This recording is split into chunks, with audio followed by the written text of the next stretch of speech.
Alex is a chef and instructor at her own, the Alder Cottage in Tors Cove, I believe, Newfoundland, where she cooks with local ingredients, including the food that she forages herself. The Alder Cottage is a cooking school, a supper club, and a jump-off point for in-person forage and feast courses. And right as Alex was launching the Alder Cottage, the pandemic hit, and Alex quickly had to pivot, offering virtual cooking classes for which anyone can sign up at thealdercottage.com. She's Taste of Place ambassador with Adventure Canada and an ambassador for Lululemon, of all things. In 2020, she was also recognized by the Globe and Mail News as one of Canada's next star chefs. And we're happy we could pull Alex away from her own virtual cooking classes in order to provide us with her take on mushrooms and how she prepares them. So Alex, welcome. Hello, thank you so much. So yes, I do own a cookery school. That is what we primarily focus all of our attention on. And our cookery school is anywhere and everywhere. So today it's at my mom's house. So welcome to my mom's house. My mom always comes in the woods foraging with me, going for chanterelles primarily, but every now and then we'll stumble upon a hedgehog or something a little bit more interesting. So thank you for joining me. And of course, welcoming me into this community. I am someone who loves fungus all around. So this is a great place for me to belong. Today's cookery section with me is going to focus on pickling. So I really enjoy pickling mushrooms for a couple of reasons. One of them is longevity. So as Lori has touched on, here in Newfoundland, we get a day and a half of nice weather and about 2 months of actual good foraging conditions for mushrooms. And then we're kind of left to our own devices in for the rest of the winter. So I like to pickle because I can have them in my fridge or in my cupboard, depending on the type of pickle you do, for years and years on end and be able to actually enjoy that wild ingredient at any point. So my pickle today is actually going to focus primarily on the 3-2-1 method. This is used for, oh my goodness, an extensive amount of foods and ingredients. And today's is going to be focusing on the shiitake. So it's a nice little carryover. That was a great little carryover to this one here. So these ones are actually also cultivated here in Newfoundland by a local farm. And these shiitakes are my favorite outside of the standard chanterelle when it comes to pickling, because that rubbery texture is really nice and strong when it hits that hot pickling liquid, and therefore you get a really nice bite to that mushroom. I use pickled mushrooms on toast. I use it in omelets, put it in soups. I love it in stir fries. I absolutely adore it on top of a steak as a nice touch of acidity to it. And it's one of my favorite things to have in the middle of the night when I come home from a long shift at a restaurant with a block of cheese and a big loaf of bread. So that is what we're going to focus on today. At any point you have any questions, of course, please pop them in. I love questions. I adore questions. All right, so let's get started. 3-2-1 method for me today. I'm going to be doing, mine's a little bit different, 3 parts vinegar, 2 parts oil, 1 part sugar. Okay, so you can always do 3 parts vinegar, 2 parts water, 1 part sugar, 3 parts water, 2 parts vinegar, 1 part sugar, 3 parts sugar if you're really sweet, 2 parts vinegar. You can play around with it. The longevity is also going to depend, of course, on which 3-2-1 you decide to use. The more acidity you go with, the longer it's going to last. That's primarily the #1 rule when it comes to a pickle. So one thing that a lot of people don't know about mushrooms and pickling is it's actually really important to give them a quick saute first on a very high heat to tense the mushrooms. The best way for me to explain this to you is that a mushroom has a ton of pores, not pores like skin, but all these pores are locking in a lot of water retention in here. If you do not seal off these pores, it will seep out that water and it will almost fall flat. But if you lock them in and you seal them all off, it will stay nice and dense and absorb more flavors opposed to releasing them. So that really small touch of high heat at the beginning makes a large difference. So my rule when it comes to searing off mushrooms, or really searing off anything, is to not overcrowd your pan. So for example, I could use a pan this small or a pan this big, and I'm going to be able to fit mushrooms in both. I'm going to be able to fit all of them in here or all of them in here. If I use this pan, what's going to happen is the heat in my pan is going to reduce dramatically when I put these mushrooms in. And then what's going to happen is instead of sealing it off, it's actually going to start to release that water, which you do not want to happen because then they will get soggy. If you have enough space in your pan and you don't overcrowd them, there will be enough surface area that it's not going to overcrowd. Therefore, it's not going to start releasing those juices because your pan's going to stay hot the whole way through. Now, when doing your nice big sear on these mushrooms, I do like to use a flavorless oil.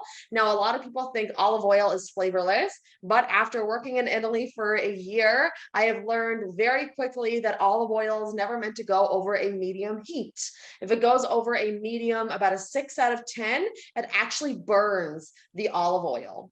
And you're going to get this really unpleasant, bitter taste to it. And it's also really expensive, so you don't use it when it comes to a quick sear. So I myself like to use something along the lines of sunflower oil, rapeseed oil, or just like a canola or a vegetable. In my pan here now, I'm using a really big pan. I'm just going to add in a splash of oil, enough to coat the bottom of it, because I'm actually using oil when it comes to, it's not like too much oil is going to do any difference here. So a nice high heat. So my pan right now is on about an 8 out of 10. And I'm not putting my mushrooms in there until it is almost smoking hot. Now, don't set your house on fire. That will not go very well for you. The mushrooms are not worth it. So we are going to wait until it's nice and hot. How do you know it's ready to go? Oil moves slow, but when it's hot, it moves like water. So keep an eye on your pan and see when it starts to move around, just like water. Okay, so a nice quick splash back and forth. That's when you know it's good to go. So the other thing I like to do when it comes to this sear is introduce salt. Mushrooms are a sucker for salt. Because of all the water retention, it's really hard to force flavor into them. Unless you're doing something that's really intense, like a lacto fermentation like Lori did, you really want to focus on seasoning as you go. So of course, I could just add salt into my pickling liquid and over time, it would seep through. But what if I wanted to pickle these and then later this evening, I wanted to have them with my loaf of bread and my block of cheese after work? So what I like to do is when I do this nice big hard sear, I go in with a generous pinch of salt. If you like them really salty, go a little aggressive. But if you just like a slight hint, stay a little on the lighter side. Cooking is a preference. Okay, some things are definitely scientific, especially the lacto fermentation. But when it comes to a lot of your recipes, like pickling, for example, it's all on preference. How salty do you want it? How acidic do you want it? How sweet? Do you want it spicy? Do you want it herbaceous? Do you want it to have a little bit more of a zing to it? This is a preference. Okay, so always, always, always remember that. When I moved in with my partner, who's also a chef, and listen, he was a chef at Raymond's for a very long time. It was Canada's top restaurant for a while.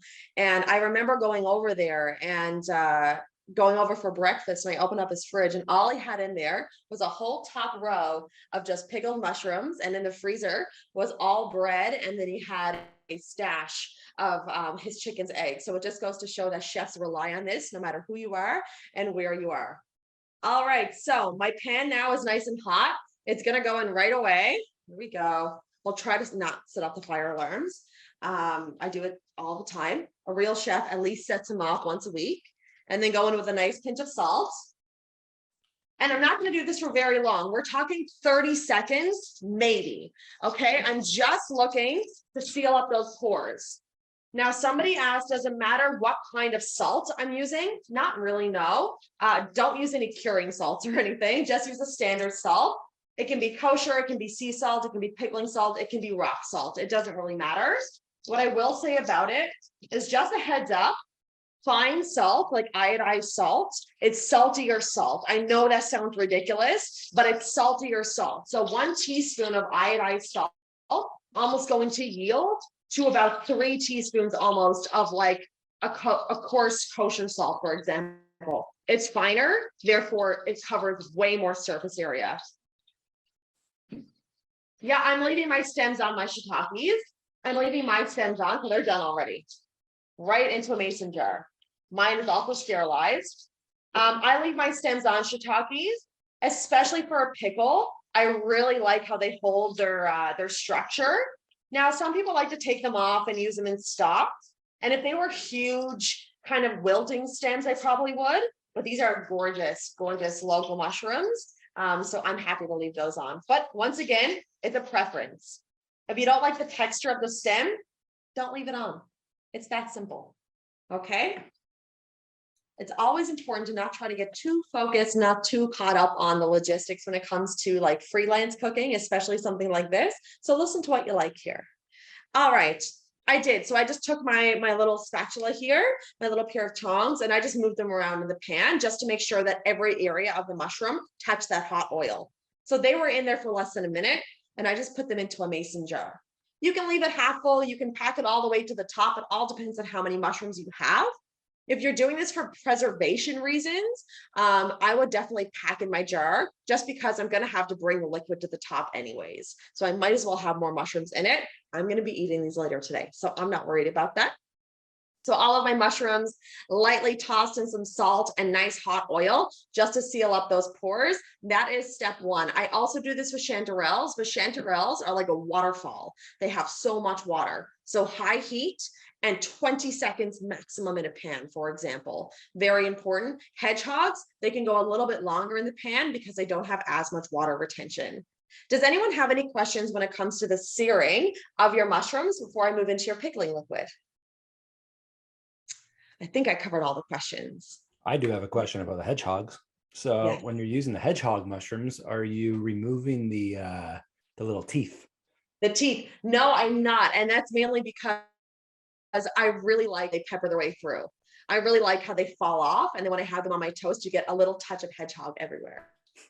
Some people do like to, like if I'm doing a fine dining pasta dish, for example, if I'm doing like a 7-course tasting and I'm using the hedgehogs in a beautiful pasta, I will usually take the teeth off, but then I'll use the teeth in the sauce.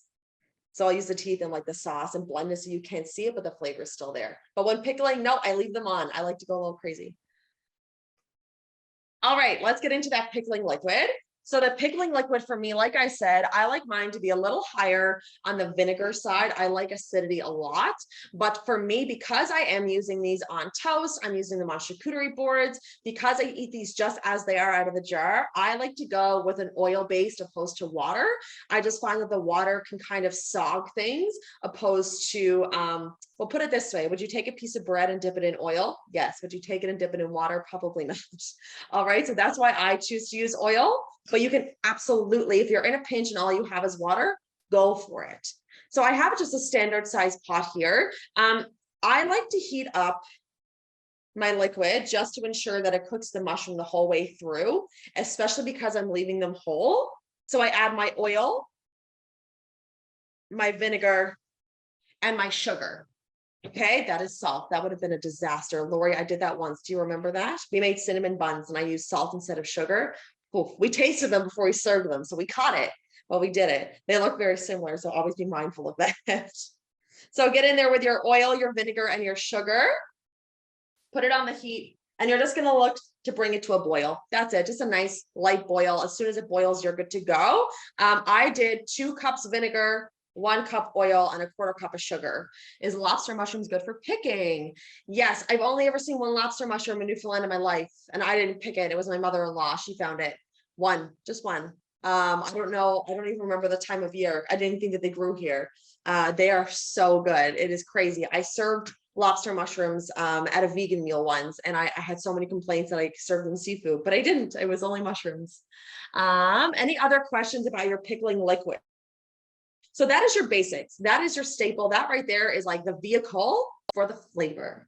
So I like to flavor mine with and chili peppers. Peppers and chili peppers. You can add in garlic to this. Absolutely be mindful if you add in a clove of garlic. I just smash it with a knife just to crush it open and release the flavors. It will sometimes oxidize if you have your jar open just in the fridge, and it will go like a weird kind of blue color. The garlic will. It's still perfectly fine if you keep it in the fridge once they're opened anyways, but just a heads up, that does happen with the garlic. I do it still. I always use garlic in mine if I'm doing like a herb style one, but it will discolor and that's okay. Just a heads up. Adding herbs, definitely. So if I wanted to add in fresh herbs, for example, let's just say, well, I have green onions, so I'll just add them in.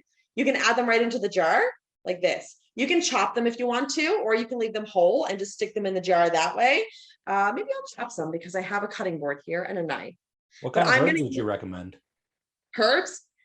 My favorites are, well, it depends on what I'm using them for. If I'm doing them for steak, I like to go with rosemary and fresh thyme and a little touch of oregano.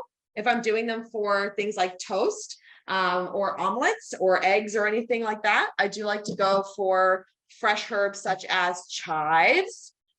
Are definitely a favorite for me, or chervil when it's in season is really nice. You can go in any direction with it, really. I've never done mint. Mint and mushrooms, to me, I haven't really wrapped my head around that yet. But if you wanted to go in with a couple of chives in there, or green onions, these are green onions, not chives, you can pop them in. And then I'm going to go in with a little bit of chili flake. I love spice. That's a new thing for me. I only started to like spice when I was like 10 years ago. So just a little pinch of chili flakes and then a little pinch of black pepper. I love the earthiness of black pepper to match the earthiness of the mushroom. So yeah, if you're adding in any herbs or anything like that, you can literally just pop them right into your jar with your mushrooms. I don't boil them. I don't really boil them just because it doesn't make that big of a difference. And when I'm pouring the liquid out of the pot and into here, if I have like stems in there, it can splash and burn me. I've learned that the hard way. That's why I try to avoid it. Edible flowers, will they look pretty? Yes, I have done them. Edible flowers wilt very quickly. So I usually use mine at the end. I top it off with edible flowers if I'm doing a toast or something like that. But I don't usually put them in the jar because they wilt so quickly. They're so fragile. They're so delicate. All right, my sugar is dissolved. My sugar is dissolved. My oil and my vinegar have come to the boil. So all you're going to do very carefully, because it's hot, making sure you pour with confidence all the way to the top. Now, my rule here, whenever I do these, is I want to make sure that I am keeping them in the jar for a minimum for 2 hours for flavor purposes. And of course, for texture, minimum 2 hours. These are good in the fridge. I have some in the back of my fridge now that are over a year old. If you used a sanitized jar and you sealed it properly, they're good to go. Once again, if you wanted a shelf life, make sure you use a recipe that has a little bit higher of acidity to it, just to ensure that it is sealed properly in the back of that cold cupboard. So lid goes on. It's a hot jar, so just be careful. And make sure you're using a nice thick mason jar, not a knockoff. It needs to be the real one, the one that can go in the pot for canning. That's the one you need. So my mushrooms are in here now. As you can see, they're kind of floating to the top a little bit. I have my vinegar mixture in. I do have some chives. You can play around with the flavors. Don't be afraid to play around with the flavors there. 1 second, we're going to focus on me again. There we go. Oil or water. I used oil, but you can use water if you don't have any oil. I choose to use oil because I like to use these on charcuterie boards and with a lot of bread. So I find that soaking up the bread with that oil vinegar mixture is really delicious. That's why. Will acidity affect a plastic lid? I'm not sure. I haven't used a plastic lid myself. I always use the metal mason jar lids. I haven't tried it with a plastic lid yet. Any type of oil. I like to actually use olive oil or a nice quality oil. Any kind of high quality oil is what I go for, just because you're going to be able to taste it, because it's going to be a primary ingredient when dipping the bread. So my rule is, if it's good enough for you to dip bread into with a little hint of salt, it's good enough for your pickled mushrooms. The rubber lid on the mason jar. I've never had any problems with that, actually. I've never had any problems. I've had vinegar in pickles in mason jars for years, and it has still been, I open it up and the lid is fine. How long a hot water bath for a long term? I'm not sure, Rod. I haven't done pickled mushrooms in a water bath, actually. I haven't done the seal that way for the mushrooms. Usually I use boiling liquid over the mushrooms, and I let them seal on the top on my counter. And then I just store them in a dark, cool place. That's what I do. But of course, do some research for yourself and see if that is going to work with the type of mushroom that you have. But that's what I always do for my chanterelles and my shiitakes. Yeah, I What I'm believe going to do now, go oh, ahead. sorry. I was just going to say that I believe for the hot water bath, it's usually between 15 and 25, I believe, but it depends on your altitude and the acidity level and everything like that. So you really There's have to so do many kind of, components. yeah, need to do the math on that. There's definitely so many components when it comes to cooking. That's why I always get a chuckle out of recipes a lot of the time, because nobody knows where your ingredients came from. Nobody knows your altitude. Nobody knows how hot and humid your house is. No one knows if your oven has a hot spot. Um, there's so many components when it comes to cooking, and I cannot express it enough that trial, error, and research is the best way to learn when it comes to cooking, whether that is preservations, pickling. Bread is a prime example. A little note just to really drive it home is, if you took a thermometer and you put it in your oven, 9 chances out of 10, even if your oven is brand new, it would read different than what the oven says itself. Fun fact. Okay, the seal on the side of your oven sometimes can affect that. It can also affect how far or how close your oven is to your back wall. There's so many components. It's always fun to play around with that. Vinegar. So actually my favorite vinegar to use is apple cider vinegar. That is my go-to. Today I just had just a little bit of white vinegar left in the bottom of a bottle. I wanted to use it up, so that's what I use today. But apple cider vinegar is my go-to, and white balsamic vinegar is a little bit on the sweet side, but it adds such a nice touch to it. Really love that one. White wine is a little bit on the bitter side, but apple cider is number one, and white balsamic is definitely a close second. Don't use regular balsamic. It looks really strange. That's all. So I'm just going to show you what my end of service snack would look like if I wanted to come home and have some crackers, some cheese, and some mushrooms, what that would look like for you. So I'll take the lid off these and just for demonstration purposes. Any other questions though, before I move into the serving of it? Any other questions about the preservation section, or about, of course, your flavor profiles? All right, let me bring you down just so we can zoom in a little bit closer, and then you can get a nice insider look on what chefs do when they get off work. Not all of them, but a lot of them, honestly. You wouldn't believe what you'd find in a chef's fridge, especially the fine dining restaurant ones. You think it'd be like gourmet food. It's like cereal, milk, maybe eggs. All right, so I have some green onions here. I'm just gonna give a nice little fine chop on them.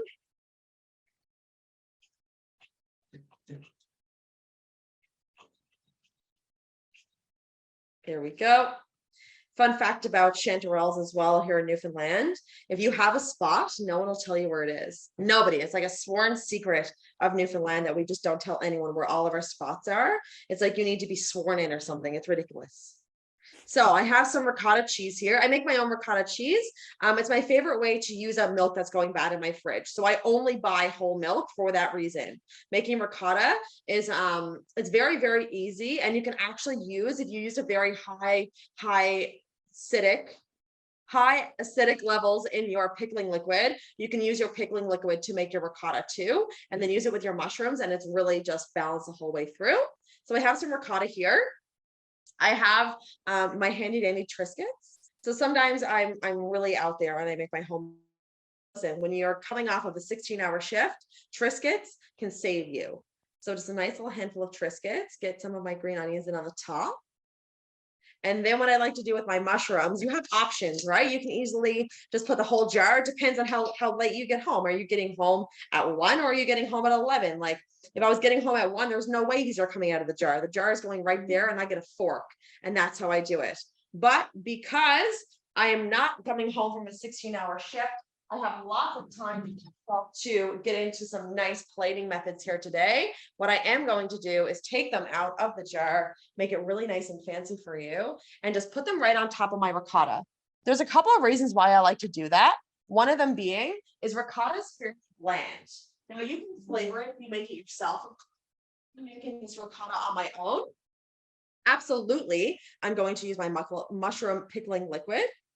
And then there's going to be so much flavor in there. But if you buy a ricotta, just taking some of these mushrooms out and popping them on the top is going to add a whole extra layer of flavor.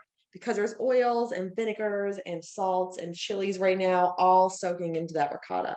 Look at this go. And once again, it depends on how late in the night I come home. Sometimes the chives don't make it on there. Sometimes it's like me taking a container of my ricotta, shoving some mushrooms on the top of it and putting the Triscuits in the container too. A little bit more mushrooms on the top there. Pinch of pepper just to call it a day. And then I take some Triscuits, pop them in, especially if I'm serving it to guests, just to show that they're meant to go together. And this right here is what you would get if you came at home late at night, you were starving, you just wanted something to tie you over till the morning came around. And of course, once again, all we have in our fridges is jars of mushrooms, really. Perfect. Let's focus in on this for just one more second. Yum. There we go.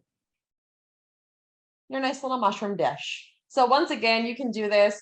You can keep them in the fridge for, my goodness, like I said, if you do it in a preservation method, mine have been in the fridge now for, oh my goodness, well over a year. But yes, any questions? Rehydrate mushrooms and then follow your recipe. Absolutely, you can. They're going to be a little bit more of the rubbery side, but they're still delicious. Definitely, I have absolutely done that. Any other questions? Beth had also asked whether, well, she stated that she thought that you had to use a pressure canner for mushrooms. I'm not sure. I've never heard that, honestly. It could be for some mushrooms for sure. I'm definitely no expert in this by any stretch. This is very much so like a culinary based. Can you include ricotta recipe? Yes, absolutely. Only because you use so much vinegar. Yeah, that's probably it, Lori. That wouldn't work out, would it? Well, you know that. You probably tried that and learned that the hard way. No, you actually don't need a can pressure it because there's vinegar in it. So can pressure is only used if you're using like any kind of meat or food or bottling where there's no vinegar preservation. Right. Yeah. Yeah, I'm sure you could do that method if you didn't want to use any vinegar, then you could use that pressure method for sure. Takes a village, but we'll all get there. All right. Well, thank you so much for having me here. Of course, I always have a passion for teaching people how to cook. So thank you for taking the time out of your Sunday to join us for some mushrooms. And of course, Rob, for having me on to share my knowledge and also learn as much as I can and be a sponge in any aspect that I possibly can be today. So enjoy the rest of your day, folks. And thanks again. Alex, before you go, I do have one final question for you. Yes. It's actually about your so you do the cooking school online. Are these the type of recipe? What kind of cuisine are you doing part of your cooking school? So our cookery school actually focuses on all of our travels. So we do Newfoundland classes, of course, focusing on what the land has to offer, but our students actually are all over the world. So we have a global audience. So focusing on just Newfoundland cuisine doesn't work for everybody. But I also do a lot of classes based off of where I go. So I have lots of Italian courses based off my travels, fresh pastas in there, lots of sauces. It also pairs up with all the stories that I get. When I go, I completely immerse myself in their cultures. There is French classes up there. It's all cuisines. It depends on where I go. So we just got back, me and Lori, actually from Denmark and the Faroe Islands. So we're going to be doing a Danish cookery school now coming this fall, and then also a New York based one. So it depends on where I go. What's the Danish recipe? Ooh, Danish hot dogs is what I'm most excited about. The Nordic hot dogs. I'll tell you what I won't be able to do is the fermented whale blubber, because I don't know where I can get that. So I'm definitely going to focus on that one. So that's going to be a blast. And Newfoundland is filled with people that love to collaborate. And there is a butcher here that's willing to actually make sausages with us. Nice. Wow, that sounds amazing. Yeah, it's a blast. I'm very blessed. Yeah, no kidding. All right, well, Alex, thank you. As you know, this has been an amazing little thing. You really took it home. I didn't even have to speak. Absolute pleasure. I very much enjoyed it. I'm sure everyone else did. I'm going to put the your website and Instagram over into the chat so everyone can visit you if they have any questions, of course. And then otherwise, If do you have any other parting words, or are you done? Nope, that's about it. Just a heads up that if you did want to partake in any of our cookery classes, they are all online. They are live and on demand. And it doesn't matter if this is your first time turning on your oven or you are a self-proclaimed at-home chef. Everyone has fun together and ends up with the same results. And just want to give you a heads up there. And I figured, so our Instagram got hacked a couple of weeks ago. So we have a new one. It's the Alder Cottage Canada now. Yeah, we lost ours, but that's okay. We'll rebuild and it'll be a blast. That's too bad to hear, though. Yeah, it's all right though. It's okay. It's a fresh start. It's a fresh start. I get to just dive in and rebuild. So it's the Alder Cottage Canada. Alder Cottage Canada. Okay, I'll share the link with everyone there. Thanks so much. I hope to see all of you soon in other capacities. Thank you so much, Alex.